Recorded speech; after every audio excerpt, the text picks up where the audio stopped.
ओम शांति।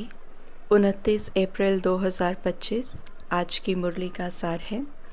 मीठे बच्चे, ये तुम्हारा बहुत अमूल्य जन्म है। इसी जन्म में तुम्हें मनुष्य से देवता बनने के लिए पावन बनने का पुरुषार्थ करना है। मीठे बच्चे, ये तुम्हारा बहुत अमूल्य जन्म है। और अमूल्य जन्म क्यों है? क्योंकि बाबा ने कहा इसी जन्म में तुम्हें मनुष्य से देवता बनने के लिए पावन बनने का पुरुषार्थ करना है। यही एक जन्म ऐसा है जहाँ पर हमें सत्य ज्ञान अनुभव होता है, सत्य ज्ञान की प्राप्ति होती है, जिसके आधार से हमें पता चलता है कि अपना कैरेक्टर कैसे सुधारना है, अपने आप को पावन कैसे बनाना है। प्रश्न है, ईश्वरीय संतान कहलाने वाले बच्चों की मुख्य धारणा क्या होगी? ईश्वरीय संतान कहलाने वाले बच्चों की मुख्य धारणा क्या होगी? बाबा ने उत्तर दिया, वो आपस में बहुत बहुत शीरखंड होकर रहेंगे, कभी लून पानी नहीं होंगे। जो देह अभिमानी मनुष्य हैं वो उल्टा सुल्टा बोलते, लड़ते झगड़ते हैं। तुम बच्चों में वो आदत नहीं हो सकती।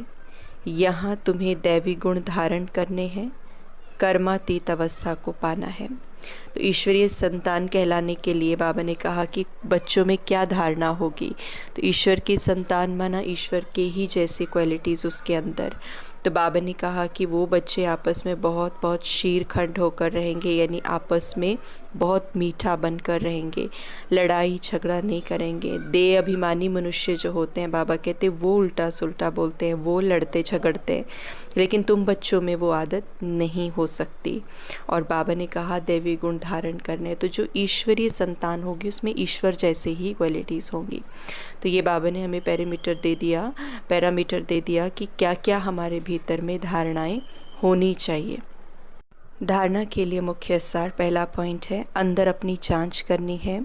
हम बाप की याद में कितना समय रहते हैं, दैवी गुण कहाँ तक धारण किए हैं, हमारे में कोई अवगुण तो नहीं है।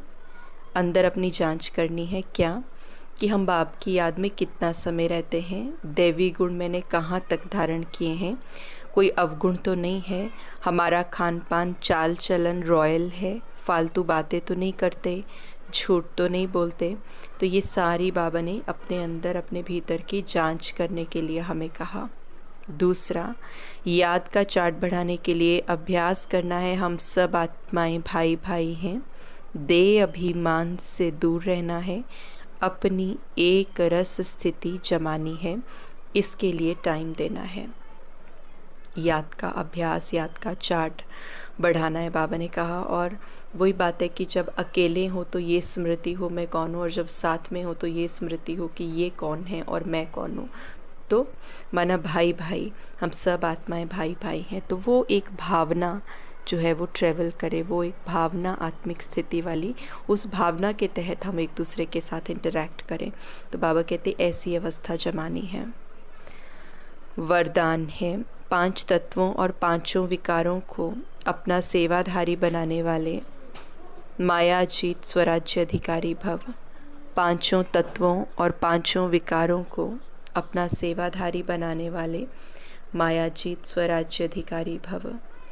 जैसे सतयुग में विश्व महाराजा व विश्व महारानी की राजाई ड्रेस को पीछे से दास दासियाँ उठाते हैं, ऐसे संगम युग पर आप बच्चे जब मायाजीत स्वराज्य अधिकारी बन टाइटल्स रूपी ड्रेस से सजे सजाए रहेंगे, तो ये 5 तत्व और 5 विकार आपकी ड्रेस को पीछे से उठाएंगे, अर्थात अधीन होके चलेंगे। कितना सुंदर बाबा ने एक्सप्लेन किया कि जब सतयुग में बाबा कहते हैं जब महाराजा महारानी बनते हैं तो उनका जो एक राजाई ड्रेस है तो उसको पीछे से उठाते हैं। तो बाबा कहते ऐसे ही जब आप आत्माएं अभी स्वराज्य अधिकारी बनेंगे, मायाजीत बनेंगे और आपकी टाइटल रूपी ड्रेस आप पहनेंगे, जो आपकी ड्रेस होगी वो गुणों की ड्रेस होगी, शक्तियों की ड्रेस होगी। तो बाबा कहते जब ऐसी ड्रेस आप पहनेंगे तब ये 5 तत्व और 5 विकार दास दासियों की तरह आपके अधीन होकर चलेंगे, इस ड्रेस को उठाएंगे। इसके लिए क्या करना पड़ेगा? इसके लिए दृढ़ संकल्प की बेल्ट से टाइटल्स की ड्रेस को टाइट करो, दृढ़ संकल्प की बेल्ट से टाइटल की ड्रेस को टाइट करो, भिन्न भिन्न ड्रेस और श्रृंगार के सेट से सज धज कर बाप के साथ रहो तो ये विकार व तत्व परिवर्तन हो, सहयोगी सेवाधारी हो जाएंगे।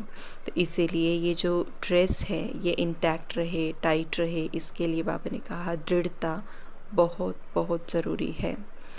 स्लोगन है, जिन गुणों व शक्तियों का वर्णन करते हो उनके अनुभवों में खो जाओ, अनुभव ही सबसे बड़ी अथॉरिटी है। जिन गुणों और शक्तियों का वर्णन करते हो उनके अनुभवों में खो जाओ, अनुभव ही सबसे बड़ी अथॉरिटी है। ऐसा बोल दिया मैं आत्मा शांत स्वरूप हूँ, मैं आत्मा प्रेम स्वरूप, उससे कुछ नहीं होगा, पर वो अनुभूति होनी चाहिए। और जैसे ही वो रियलाइजेशन हो जाती है, महसूसता हो जाती है उस गुण की, वैसे ही वो अनुभव भी होना चाहिए, हमारे प्रैक्टिकल जीवन में वो आना चाहिए। तभी बाबा कहते हैं अनुभव सबसे बड़ी अथॉरिटी बनेगा। अदरवाइज़ होता ये है मन में, विचारों में, सोच में, कहानियों में वो गुण रहते हैं, लेकिन प्रैक्टिकली ना अनुभव हो पाते हैं, ना एक्सपीरियंस हो पाते हैं, ना प्रैक्टिकल जीवन में आ पाते हैं। तो इसीलिए बाबा ने कहा अनुभव अथॉरिटी है। अव्यक्त इशारे, कंबाइंड रूप की स्मृति से सदा विजयी बनो।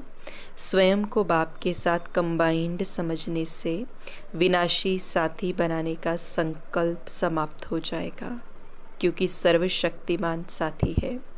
स्वयं को बाप के साथ कंबाइंड समझने से विनाशी साथी बनाने का संकल्प समाप्त हो जाएगा, क्योंकि सर्वशक्तिमान साथी है। जैसे सूर्य के आगे अंधकार ठहर नहीं सकता, वैसे सर्वशक्तिमान के आगे माया का कोई भी व्यर्थ संकल्प ठहर नहीं सकता। कोई भी दुश्मन वार करने के पहले अकेला बनाता है, इसलिए कभी अकेले नहीं बनो।